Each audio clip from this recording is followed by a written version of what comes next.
Hello. I shared with you last time my first really introduction to big show jumping in Florida.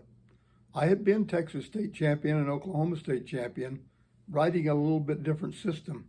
But we got to Florida and all of the United States Olympic team was there. This was on what they call the Sunshine Circuit, and this was we between the first show and the second show, Russell Stewart was there, and we were all stabled at the same place, and he worked with me every day, and so between those two shows, I moved from the preliminary division to the intermediate division. Now, those divisions are ranked according to how much the horses won. I didn't qualify for the intermediate, but there were only 12 horses in the intermediate jumpers, and there were 27 in the preliminary. And those 27, there were some of them that were just outstanding horses. So schooled me, and so went into the second show, and I remember that we had a particular class that was the first time was a one-time round timed event. So knockdowns count first, but then time counts second.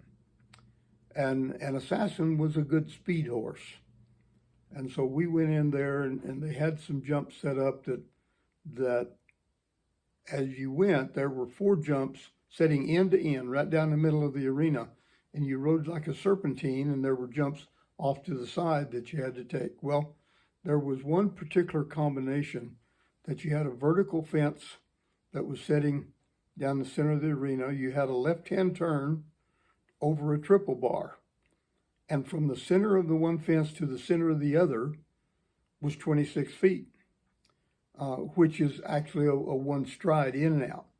But everybody was jumping the vertical, going out and making a loop and coming back over the triple bar. Well, when it came my turn, Assassin was pretty good at particularly holding to the left. And so when I came around to that one, I just drew a straight line across the vertical and the triple bar, which means I'm jumping each of them at a 45-degree angle. And he jumped through it. Well, that took like 10 seconds off of the time. Kathy Kusner was riding a big horse that she rode in the Olympics. She was the next rider after me. Well, I had taken so much time off that if they're going to beat me, they had to ride a tighter course than I rode.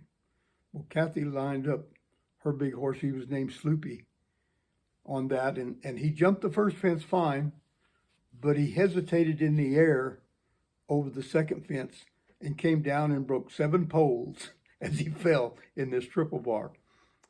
Anyway, needless to say, I wound up winning that class and went on to be the intermediate champion at the horse show that week, but learned some really valuable lessons about galloping forward over these fences. And it was a time in my life that I was young and sometimes foolishly brave, but I had some really good horses. The time that we spent there at that show and the following shows put me on a line to become someone of noteworthiness in the horse world, because it was unusual for a young man to come out of Oklahoma and Texas and to come east and have success there. But our young riders that we had in the show were pretty good young riders, and we were able to put some polish on them, and they began to win the junior jumpers and the junior hunters and the equitation classes.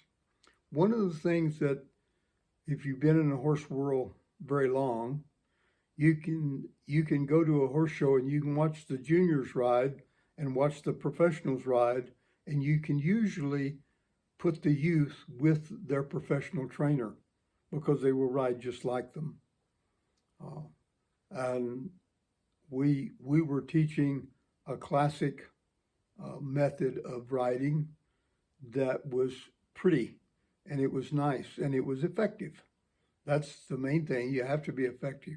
but it also needs to look good, because you don't win equitation classes unless you're quiet and still and look good on the horse.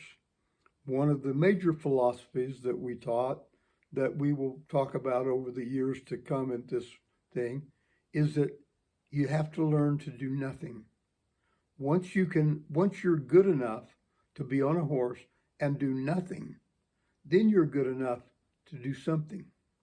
And until you get to that point, your best bet is to leave the horse alone. And if you can do that, the horses generally can take care of themselves. You don't have to be strong to get a horse to understand. Many of you that have horses have seen a fly land on a horse's shoulder, and the horse will move the muscle under that skin and get the fly to fly away. Now, if he can feel a fly landing on his hair, he doesn't need to have a whip and a spur to make him do things. We train by using a system of reward and punishment, but you want to learn to do more reward than you do punishment, because the punishment will back you up. The reward will send you forward. You can set the training up to where a horse punishes himself sometimes, and that's okay. He will learn from that. But for you to punish him, you never get the really good horse to perform by dealing out punishment. You get the good horse to perform by giving him recognition and praise. Much like training a 5-year-old child that can't speak to you with vocal. Horses are a lot smarter than we give them credit for. Have a wonderful day.